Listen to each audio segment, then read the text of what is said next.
জাতীয় সংসদ নির্বাচনের পাশাপাশি অনুষ্ঠিত হতে যাচ্ছে গণভোট।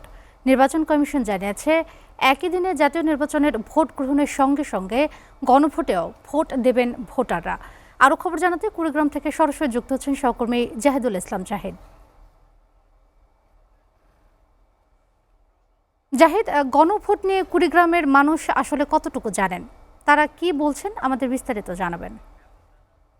হ্যাঁ রোদেলা, আপনি জানেন যে আগামী 12ই ফেব্রুয়ারি ত্রয়োদশ জাতীয় সংসদ নির্বাচন হতে যাচ্ছে। সরকার কিন্তু ইতিমধ্যেই সিদ্ধান্ত নিয়েছে একই দিনে কিন্তু গণভোটের, এবং সেই গণভোট কি এবং এর কারণ কেন গণভোট হবে এটা নিয়ে কিন্তু সরকার প্রচারণা চালিয়ে যাচ্ছে। জেলা প্রশাসন বিভিন্ন সময় বিভিন্ন এলাকায় কিন্তু জনসং মানে জনগণকে সচেতন করতে কিন্তু সমাবেশ সহ বিভিন্ন প্রচারণা চালিয়ে যাচ্ছেন। কিন্তু আমি অনেক এই কুড়িগ্রাম জেলায় কিন্তু 4 শতাধিক চর এবং বিভিন্ন দুর্গম চর রয়েছে, যেখানে যাতায়াত খুবই কষ্টকর, এবং এই মানুষগুলো কিন্তু দিনমজুর শ্রেণীর মানুষ, এবং শহরের সঙ্গে গণমাধ্যমের সঙ্গে তাদের কিন্তু তেমন কোনো যোগাযোগ নেই। সে কারণেই কিন্তু আমি এরকম কিছু মানুষের সঙ্গে কথা বলেছি, তাদেরকে গণভোট সম্পর্কে আমি জানতে চেয়েছি। তারা কিন্তু গণভোট সম্পর্কে তেমন কোনো ধারণা তাদের ভিতরে নেই।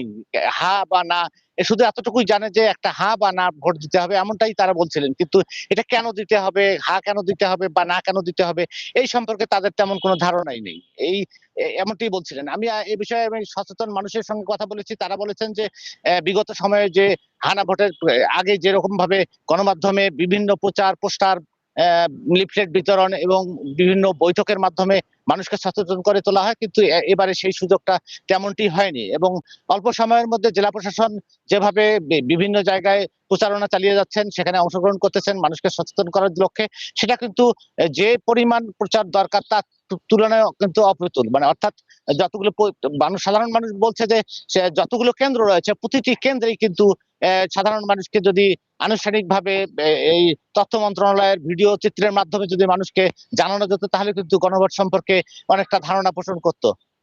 এই সম্পর্কে আমি জেলা প্রশাসনের সাথে কথা বলেছি। তিনি বলেছেন যে আমরা সর্বোচ্চ চেষ্টা করতেছি গণভোট সম্পর্কে মানুষকে সচেতন করার। এই ছিল আমার কাছে গণভোট নিয়ে সর্বশেষ তথ্য। রোদেলা। জাহিদ, আপনাকে ধন্যবাদ।